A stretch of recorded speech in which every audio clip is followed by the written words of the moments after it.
Welcome to VC story teller channel. Gokul की शांत सुबह थी। हल्की हवा चल रही थी और दूर दूर तक फैले हरे खेतों में गाय चर रही थी। अगर ये चैनल आपको अच्छा लगे तो प्लीज लाइक और सब्सक्राइब करें। उसी समय बलराम अपने हल और गदा के साथ यमुना तट के पास बैठे हुए प्रकृति की सुंदरता को निहार रहे थे। उनके मन में हमेशा धर्म, शक्ति और कर्तव्य के बारे में गहरी सोच रहती थी। उसी दिन गोकुल में दो महान ऋषियों का आगमन हुआ। वे थे महाभारत के महान गुरु द्रोणाचार्य और महान तपस्वी तथा वेदों के ज्ञाता महर्षि व्यास।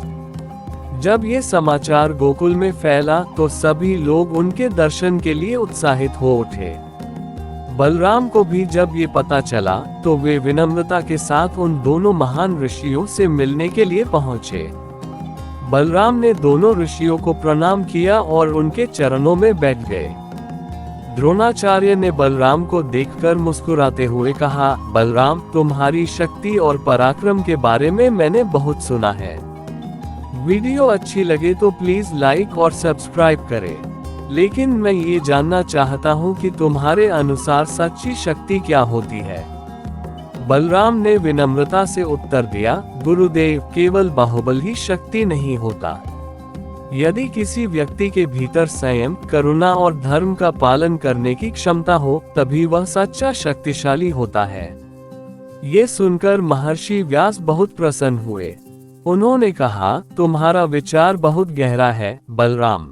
संसार में बहुत से लोग बलवान होते हैं, लेकिन जो अपनी शक्ति का उपयोग दूसरों की रक्षा और धर्म की स्थापना के लिए करता है वही वास्तव में महान होता है। द्रोणाचार्य ने फिर बलराम से एक और प्रश्न पूछा, यदि कभी शक्ति और धर्म के बीच संघर्ष हो जाए तो एक योद्धा को क्या करना चाहिए। बलराम कुछ क्षण शांत रहे और फिर बोले, गुरुदेव, यदि शक्ति धर्म के मार्ग से भटक जाए तो वह विनाश का कारण बन जाती है। इसलिए एक सच्चे योद्धा का पहला कर्तव्य ये होना चाहिए कि वह हमेशा धर्म का साथ दे, चाहे परिस्थिति कितनी भी कठिन क्यों न हो। बलराम का यह उत्तर सुनकर दोनों ऋषि बहुत प्रसन्न हुए। महर्षि व्यास ने कहा, बलराम, तुम्हारे भीतर केवल शक्ति ही नहीं बल्कि ज्ञान और संतुलन भी है।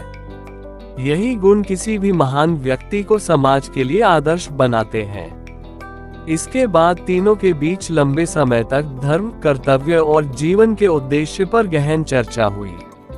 व्यास ने बताया कि मनुष्य का जीवन केवल अपनी इच्छाओं को पूरा करने के लिए नहीं है, बल्कि समाज और संसार के कल्याण के लिए भी है।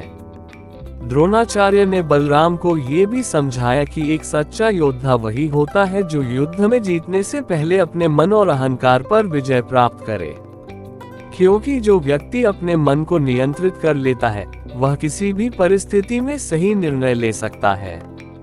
वीडियो अच्छी लगे तो प्लीज लाइक और कमेंट करें। बलराम ने दोनों ऋषियों की बातें बड़े ध्यान से सुनी। उन्होंने कहा, गुरुदेव, आपके ये उपदेश मेरे जीवन के लिए मार्गदर्शन बनेंगे। मैं हमेशा ये प्रयास करूंगा कि मेरी शक्ति और मेरे निर्णय धर्म के मार्ग पर ही चले।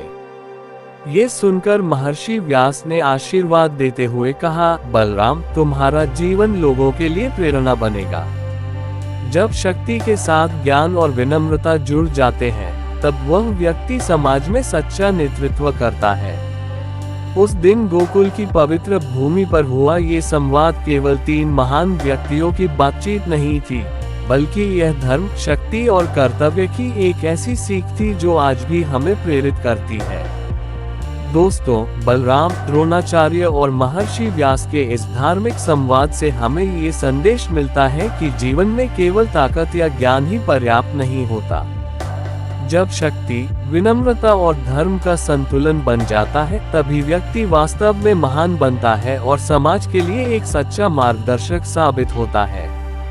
और यही प्रेरणादायक कहानियां आप सुनते रहिए आपके अपने चैनल वीसी स्टोरी टेलर पर, जहां हर कथा आपको जीवन की नई सीख और सकारात्मक प्रेरणा देती है। Thanks for watching.